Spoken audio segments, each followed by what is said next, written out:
I want to bring together 2 points that you mentioned. First of all, that for teachers, for administrators, it can often be very difficult for us to feel like we're losing control, like we can't micromanage every single detail of what's happening. And that's especially difficult right now as we're educating virtually. But on the other hand, especially being in the Easter season, if we're not open to the Spirit, if we're not open to being creative, to responding to the new circumstances that are in front of us, then our educational method kind of hardens. It becomes more difficult to really face the students and their real needs. So I wanted to ask you, what have you been learning personally from this experience of virtual education, and what new opportunities have you seen so far? Well, it's interesting. I've been thinking about that a lot, and in fact, I'm putting together a group of a small group of people to think about what schools might look like in the future. Because I don't believe that we're going to go. I hear people say, well, once we get back to normal.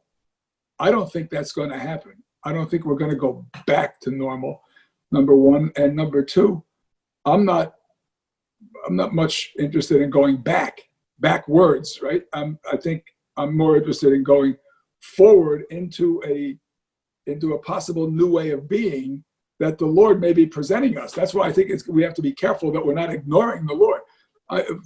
This looks like a disaster. But I also read something recently that people in India, in some places in India, can now see the Himalayas. And they haven't been able to see them for decades because of air pollution, right? But because less people are driving cars, because more people are staying home around the world, they can see the Himalayas. Well, what opportunities are being presented us for a new way of being in terms of caring for the planet, caring for one another, taking time to realize, what is the real meaning of my life? This being quarantined can help you to think about that. What is the real meaning of my life? So I'm interested in going forward and thinking about what does forward mean for teenagers who have to go to school? How are we going to educate people? A teacher told me the other day he received an assignment, several assignments, in fact. You may get this too, but your guys are older.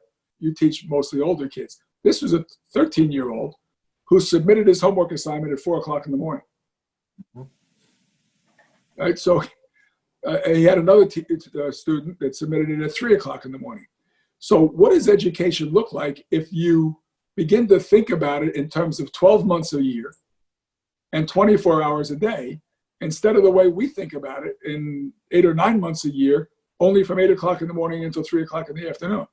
How does it, what possibilities exist out there?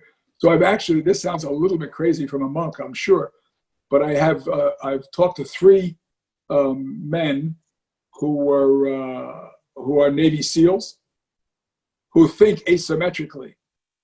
And I'm going to get a committee going with them to think about what ways can education happen.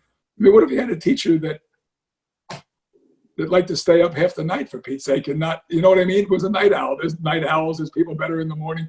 What does that mean for how you can be a responsible to share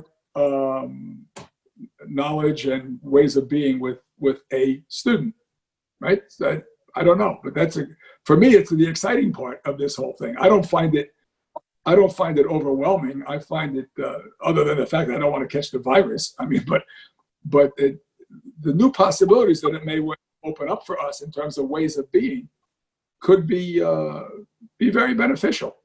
It's not all a disaster, I don't think. So I'm not interested in going backwards. I want to go forward.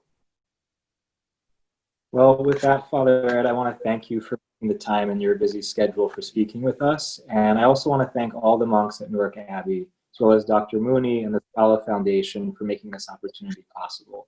And as someone who really believes in Scala's mission to create spaces for dialogue about integrating community, faith, and liberal arts education, I'm happy to be able to bring voices from secondary education into this conversation.